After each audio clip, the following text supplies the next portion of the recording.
হঠাৎ এক গাছের ডালে রূপালী পরী রূপার ডানাটি আটকে গেল। বোন, আমার ডানা তো আটকে গেল, এবার কি হবে? আমি তো কিছুতেই ছাড়াতে পারছি না। হঠাৎ কিভাবে আটকালি? এবার কিভাবে ছাড়াবো তোকে?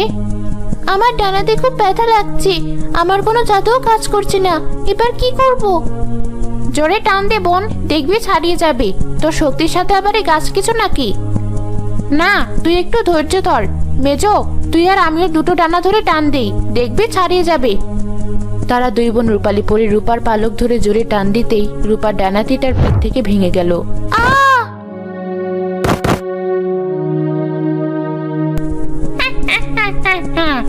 আমাদের পথের কাটা শেষ, ও আর কখনো উঠতে পারবে না। পরিরাজ্য এবার আমাদের। আমাদের পরিকল্পনা সার্থক হয়েছে।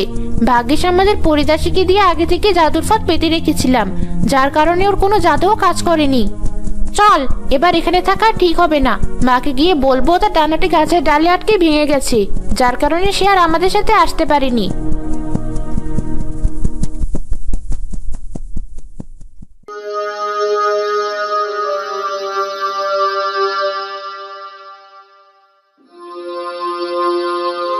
এ কি?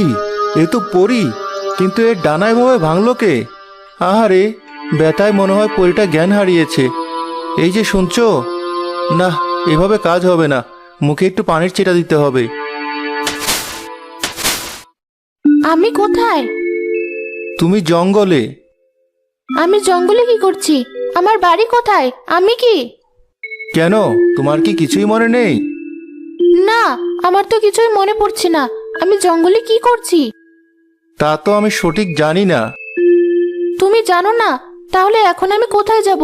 এত বড় জঙ্গল, আমাকে তো জীবজন্তু খেয়ে নেবে।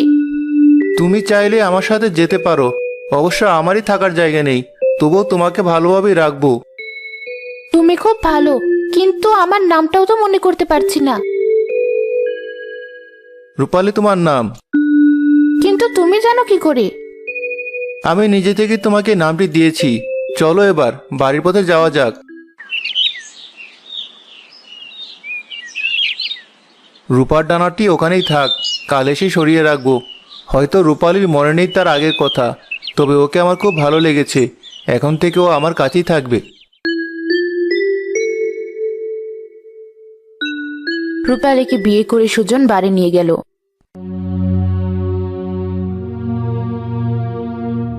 এ কি, কাকে সাথে করে এনেছিস? মা, ও রূপালী আমার বউ, আমরা আজই বিয়ে করেছি। দেখো তোমার ছেলে কি কাণ্ড করেছে, নিজে খেতে পারে না, সাথে করে বউ ধরে এনেছে।